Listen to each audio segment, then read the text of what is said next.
friends and viewers. Today is Saturday and we're sitting here with Mr. Martin Wallace. Good day. Thank you for inviting me on the interview. How have you been doing here in Essen?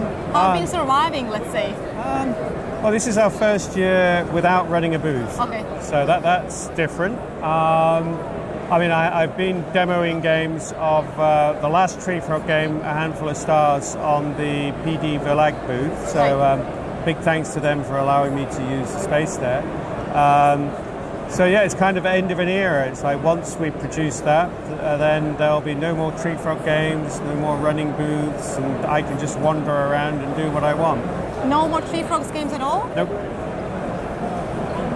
As I understood, you moved to New Zealand with the company. Yeah, we moved to New Zealand in 2013 with Tree Frog Games. The problem is it didn't work out. Okay. It's too difficult to run the business over there. Right. So at the moment, we're looking to move to Australia because we're not able to stay in New Zealand. Our visa will run out early next year. So it's just so many things happened from when we moved over there. We lost the Discworld license when Terry Pratchett passed away.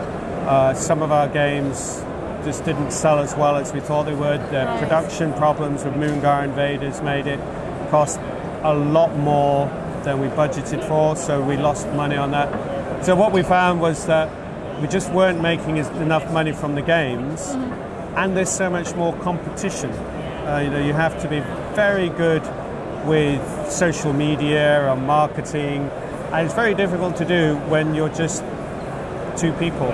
Right.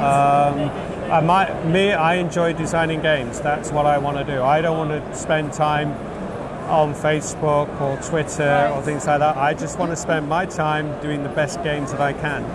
So for the future, it makes sense for me to do what I do best and then license it to those companies that are good at marketing, are good at production, and let them do what they're best at. Right. So it doesn't mean I'm not doing games, it just means they won't have the Tree Frog label on. Of course, I don't think you would skip doing games. Oh, no, I love what I do, and if I didn't do this, I'd have to go back to some boring job or go back to teaching, and that would kill me. Yeah. So. Yeah, moving to New Zealand sounds like extremely big change to me. I'm not sure I could do that. In UK, you had friends, you had playtesters. Well, you had company that you moved, but how about friends and playtesters in New Zealand, for example? You kind of mentioned it was competition is bigger.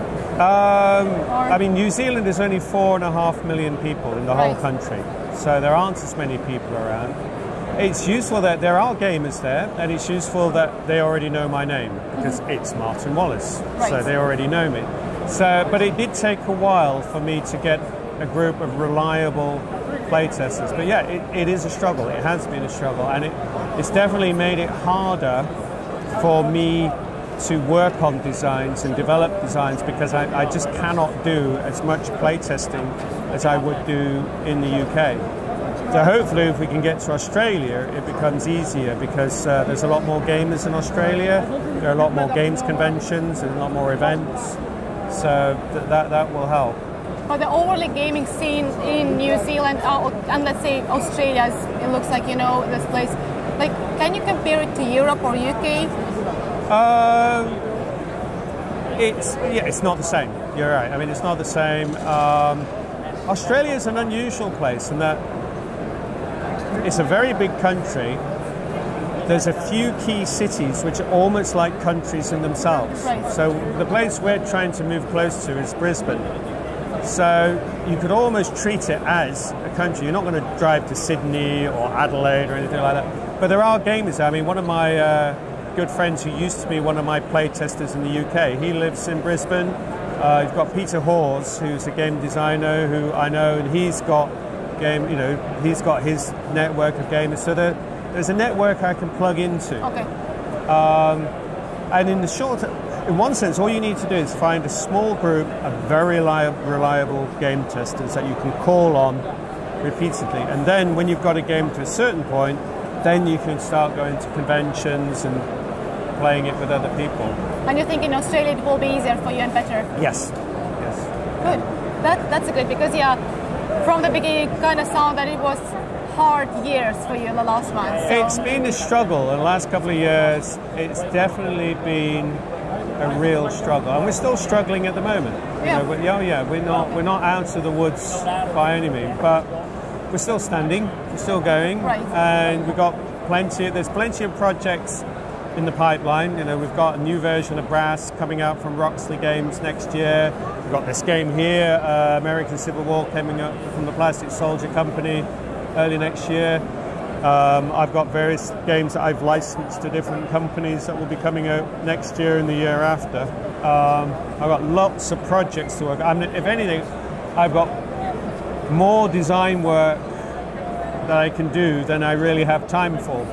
Which sounds like a good kind of problem. Oh yes, yeah. Well, the thing is, the games market is growing. There are a lot more companies, and they need content. So yeah, I can provide content. I don't need to be a production company more. Right. I can just provide that content for all of those different companies. Yeah, it is definitely better to do what you do best. Yes. Because there will be always someone who will like to run social media or paperwork or components. Yes. But I want to talk a little bit about your this year releases, because they made quite few gamers raise eyebrows. Okay. You have been known as an excellent train game designer. Yeah. You've done war games. Yes. You have done several historically accurate games. Yes.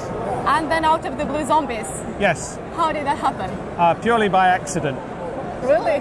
Yeah, completely and utterly unintended. That actually came about one of the first games conventions I went to New Zealand. There was a Danish gamer there who had a prototype. He had a game, and he's become one of my key playtesters.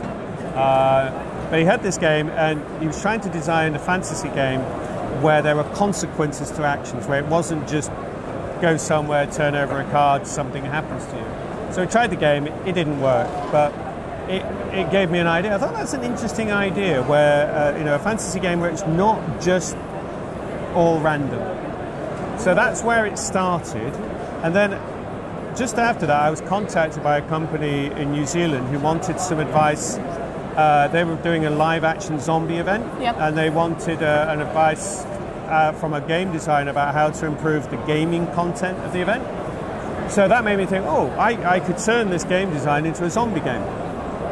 And now when it first started, it was actually a cooperative game, and it was okay. It was different. It was okay.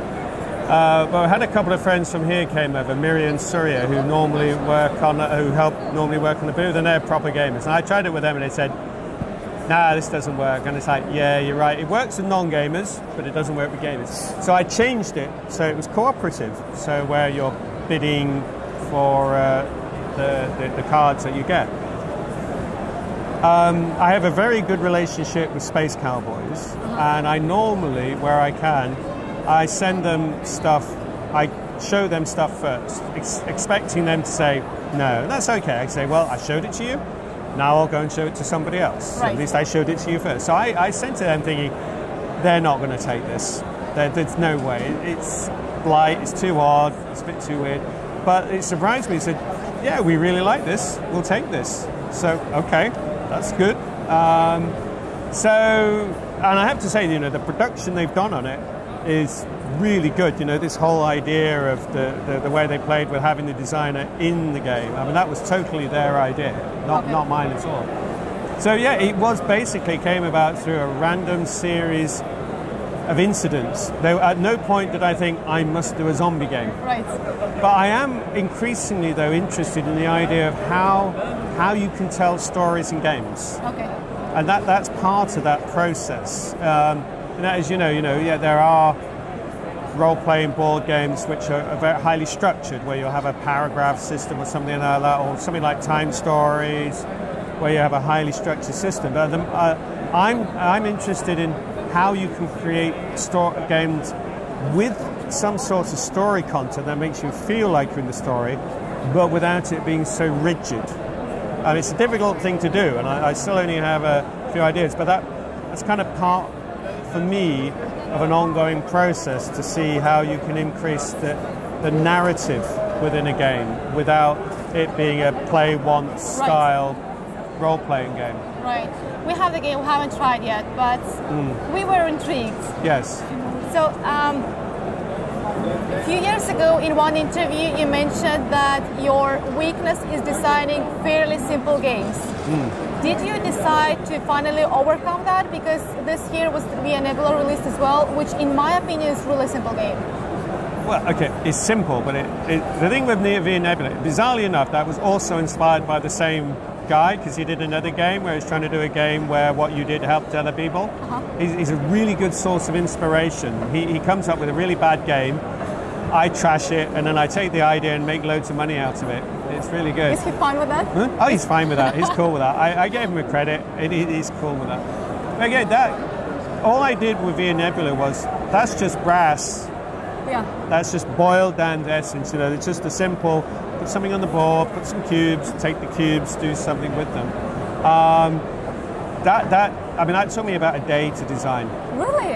Yeah, I walked into town. By the time I came back, pretty much the whole game was done. First time I tried it, it worked. I mean, they did development work on it, changed a few things, but the game worked. And again, I didn't expect them to take it. I thought, yeah, it's okay, it's not bad. And I went over to Versailles because I had a trip over here. I'd gone to see my daughter in Hamburg and then went see them. And I had another game that I thought was really good. You know, a really good game. It's like, this game is awesome. So I put the game in front of them and they play it and go, yeah, it's okay, but no, it's not for us. Like, have you got anything else? Like, well, I've got this other game. I don't think it's very good, but you can try it. And we tried it. They played it on the same day, said, we really like this game. We're going to offer you a lot of money for this game here and now. And that was it. Boom, done. It's like, cool. And they did the whole game in less than a year. Yeah. So that was really quick. But I mean, the thing with simple games, you either have a good idea or you don't. Yep. You know, with a complex game, you can work at it, you can polish it, you can change bits, and you can get to where you want to go.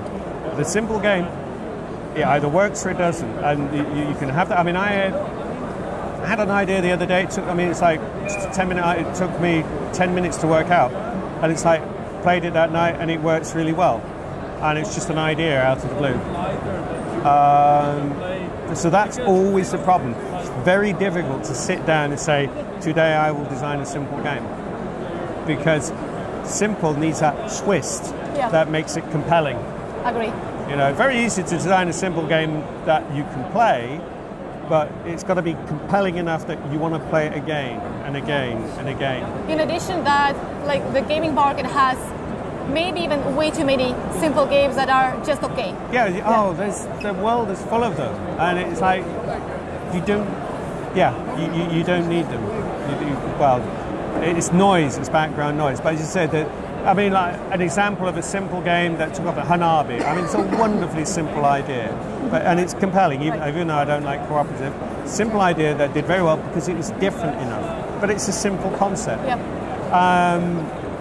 And you need to come up with an idea that changes things around, and that is really, you're just waiting for a bolt of lightning from that moment of inspiration.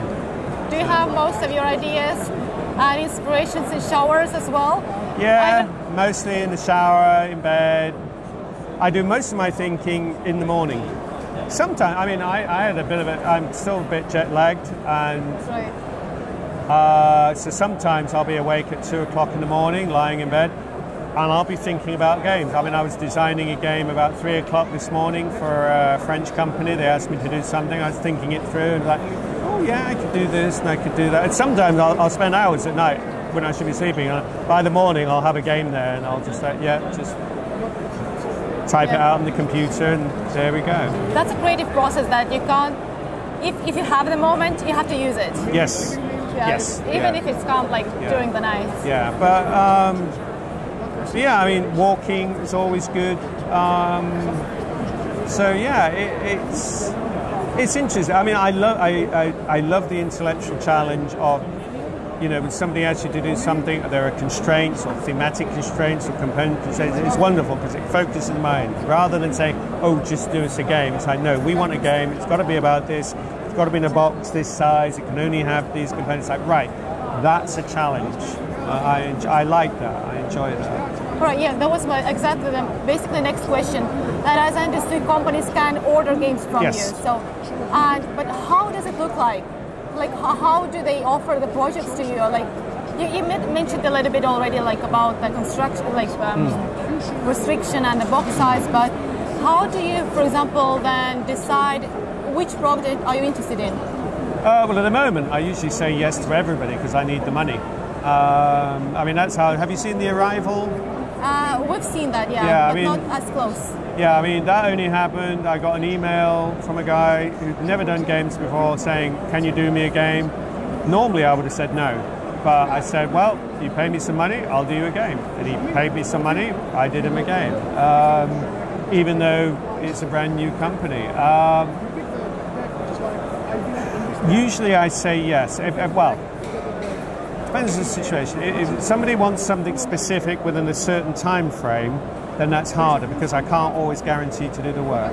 So I would, unless I know I can guarantee to do something, I wouldn't take money up front. If I do it, fine, they can pay me money. If I don't do it, well, that's okay. I've not let them down. But to be honest, it happens in a random way where, you know, some companies just ask me to do something. It's like, yeah, I'll do that. But what about if you personally, for example, you personally don't really like that type of games? I think you mentioned it was Runebound. You personally wouldn't play this type of game. How does the design process differ in those cases?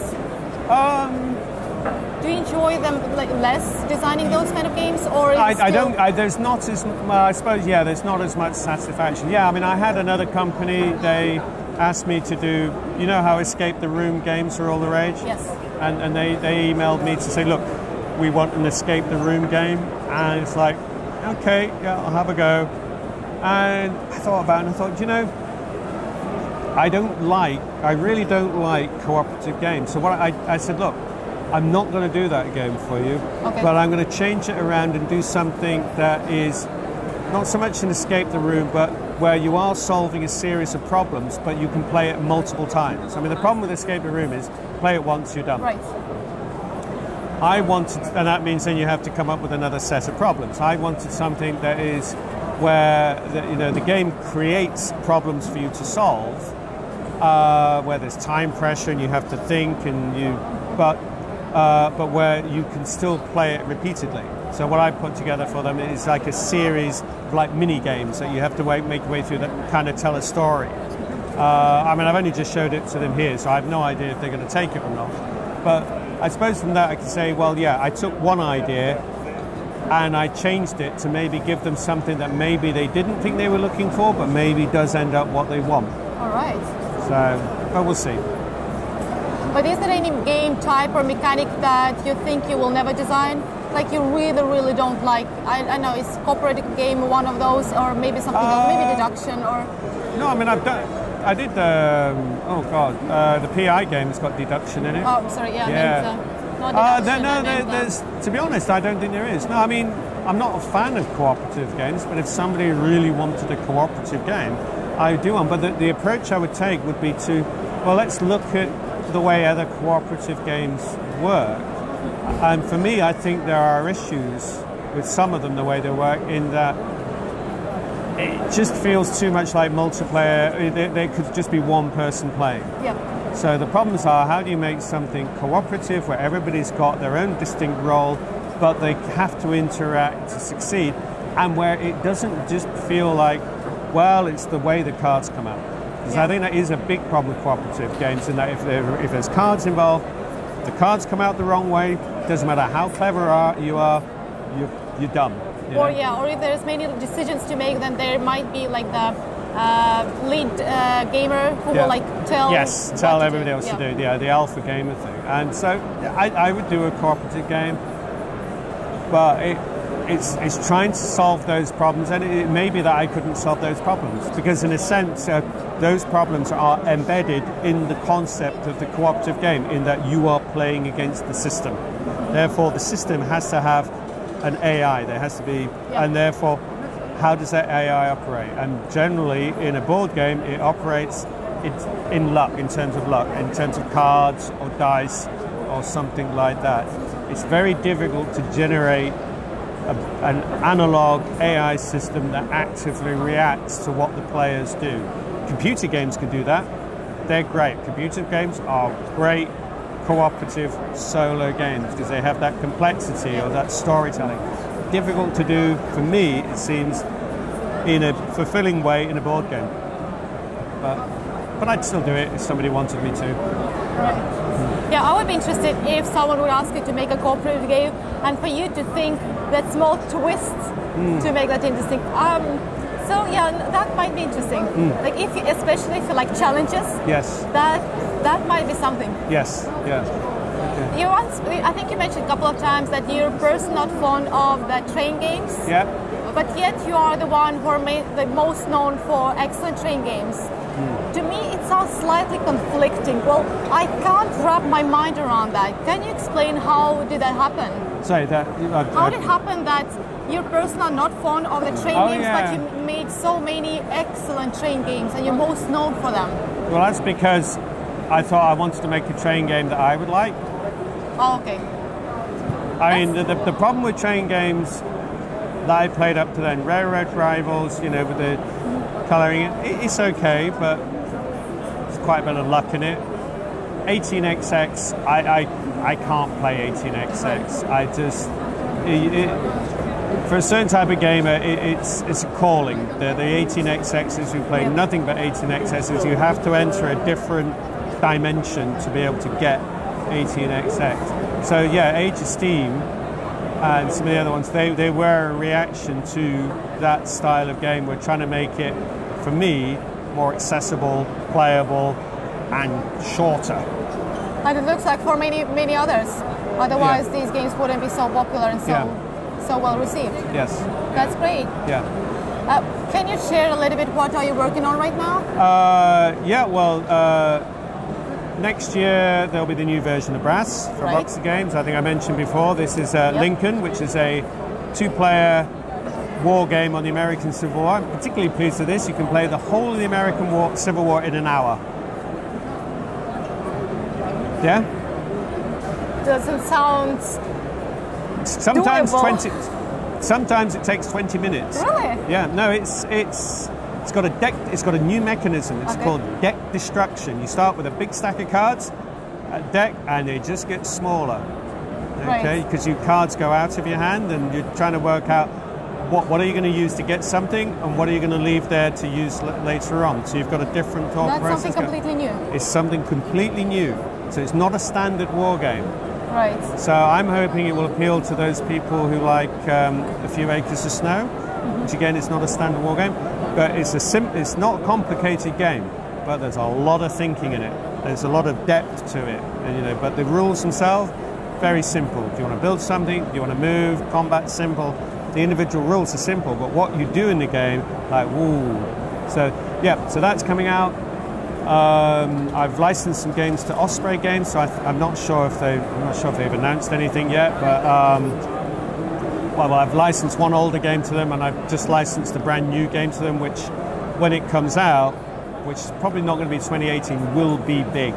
It's a very ambitious game with plastic bits and lots of different factions. It's got the potential to be big if they do it right, but it's again a really, for me, a very personally satisfying game, because I was looking to try and create a system where players can engage in the game without continually thinking about the rules. I mean, for me, this is something you strive for. It's let the player play the game, not to be all the time looking to see if they're doing anything wrong or anything like that. Let them deal with the situation in front of them. So there's that. What else am I working on? Do you think that game is going to go out next year or 2018? No, it's too big to do next year. The thing is there's different factions in it, you know, so there's 12 different factions. So at the moment, I'm still doing a lot of playtesting on making sure they're balanced because they're asymmetric. And so that's, you know, you mentioned with 12 different factions and also additional powers, there's like, I've not computed the different number of permutations, but it's probably in the millions. So yeah, I need to do some more development work just to make sure it's balanced, but that's quite time intensive. Right. So yeah, there's that.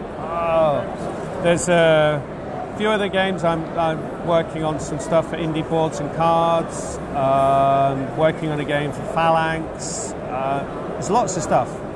Problem is, when you're working on something for somebody else, you can't really say much about it because that's up to them. If it's Street Frog, I say, oh yeah, I'm doing this, but yeah, I suppose I have to be, you know, careful that I don't say something. Yeah, we understand that. Like small hints, it's completely fine. Like it is something that is intriguing, so I'm looking forward for this kind of information. So that was perfectly fine. Yeah. Okay. Thank you very much for my pleasure. talking with us and sharing your ideas and game plans. Yeah. Thank you. Thank you. Okay. Okay. Yeah.